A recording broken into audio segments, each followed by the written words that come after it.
All right, hey guys, I'm going to be going through the 2017 macro mock exam. These will be questions 1 through 10. So here we go. Number one, a production possibilities curve that is concave to the origin or bowed outward implies that as more of a good is produced, the opportunity cost is what? So remember that curve looks like this because we're bowed outward, which means as you make more stuff, the cost of making more cost more. So when it's bowed outward, you have increasing opportunity cost. Okay. So number one is D. Number two, in the long run, government subsidies that promote the development of technology with widespread business application will have which of the following effects? So big two keywords here, subsidies, technology. Remember, technology is your friend, which automatically means a positive supply shock. Okay.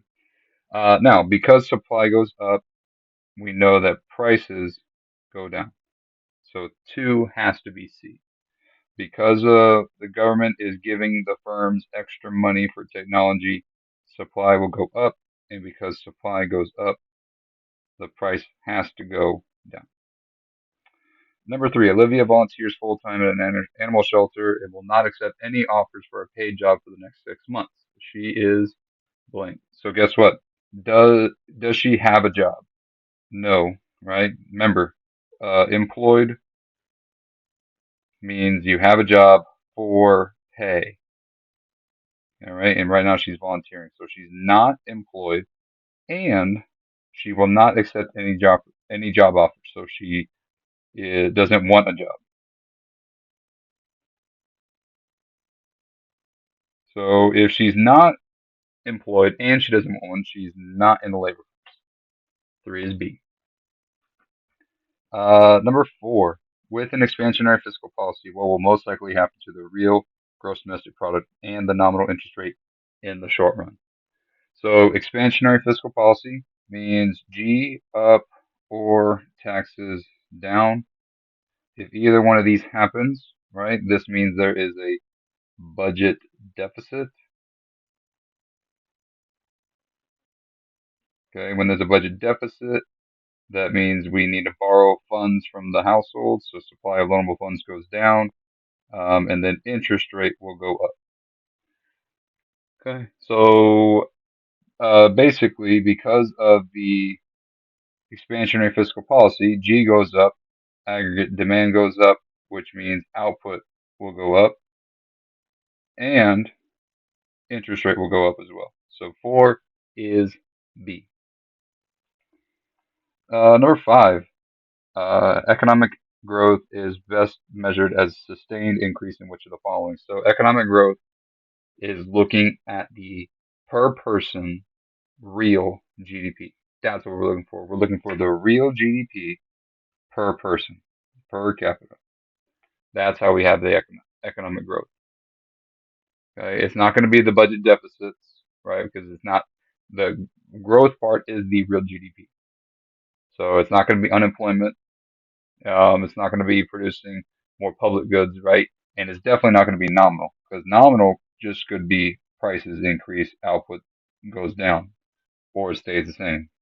So that's not growth at all.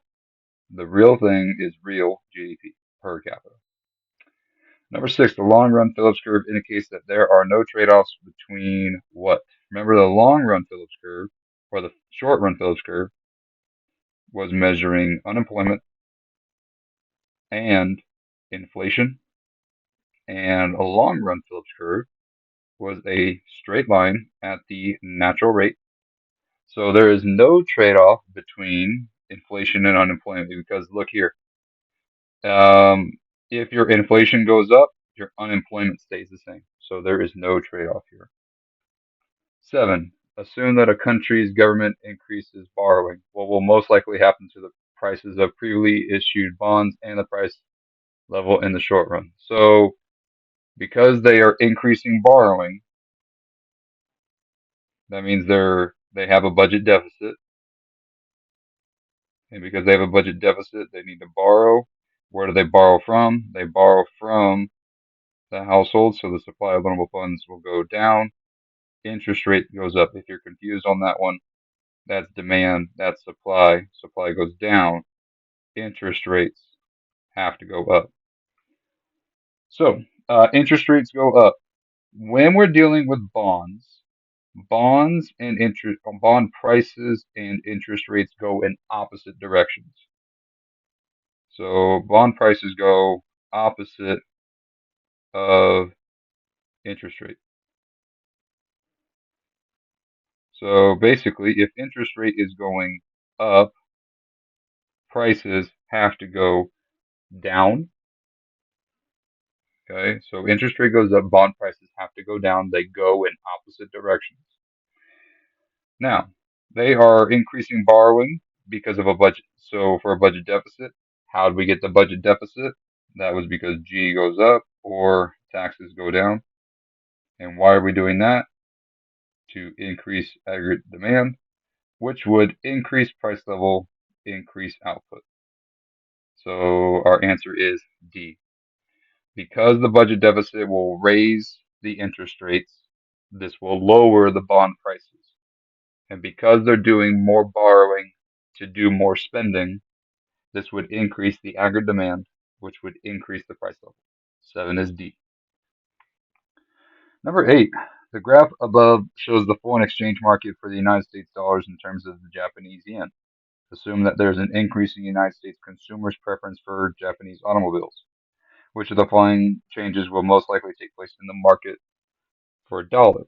So on these questions, you need to figure out what are we trying to do, right? We are trying to buy Japanese automobiles, okay?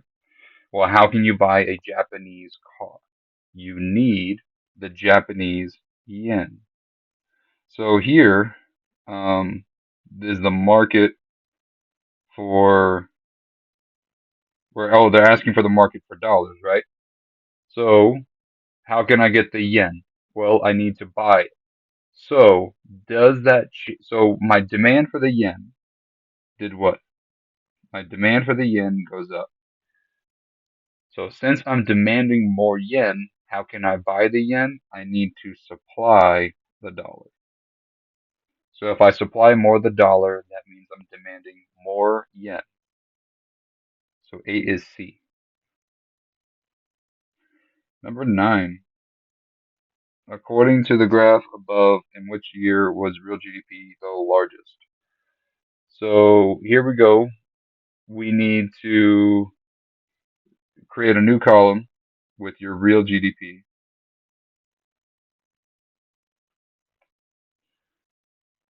Okay. So remember the deflator is equal to the real divided, oh, I'm sorry, the nominal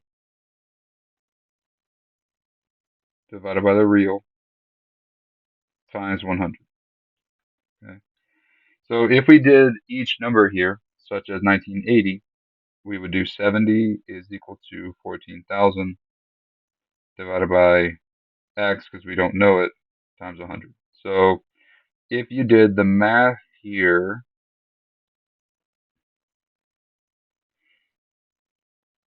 X would equal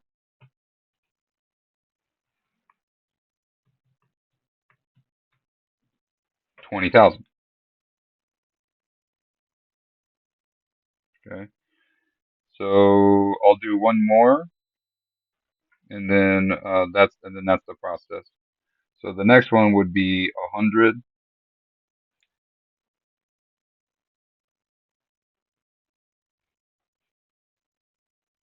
and 18,000.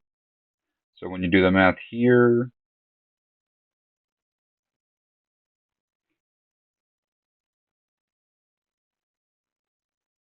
X is equal to 18,000.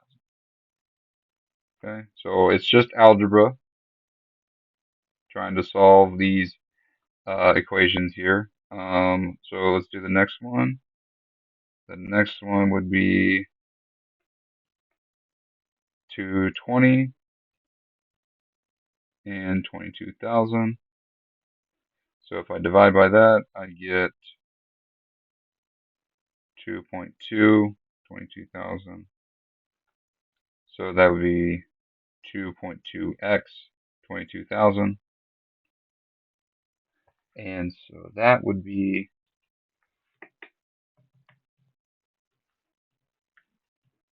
10,000.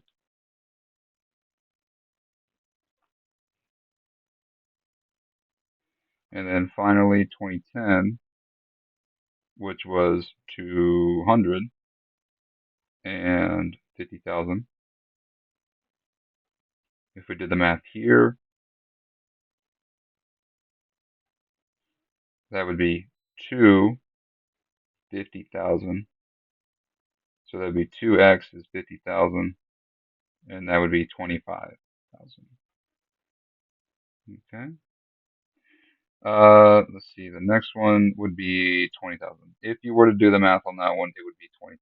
So therefore, the largest real GDP we have is 2010. So for number 9 is 2010. Hopefully you were able to follow along with the math there. If you're still having trouble with the math, please leave a comment and I'll be sure to explain it in a different way. So number 10, which of the following will happen if a country's government reduces business taxes? So your businesses, are they paying more tax or less tax? They're paying less tax. If your taxes go down, can you supply more stuff or less stuff? You can supply more. And by more, we mean to the right.